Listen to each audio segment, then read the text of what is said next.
Okay, pwedeng ipara. Nakasakay na sila. Oops, dahil may hagdan.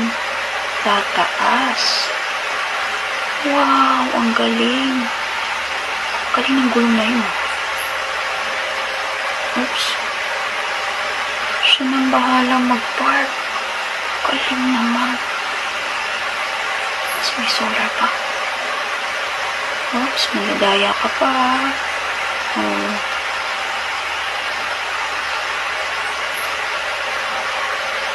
Okay. Oops. Dahil ambulance yun, papadaanin niya. Napagbigay. Siyempre, emergency yun eh.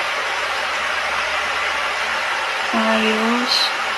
Oops, pag nalobat naman yun, sasakyan mo, pwede mo ipa-charge. Tatawag lang, parang charging station. Oops, pag may nasusunod, bubuksan lang. Tapos, para may robot na, may tubig. Naapulan na ni Apoy. Oops. Ayos. Pag gusto mo mag-CR, instant. Diba? Ang galing.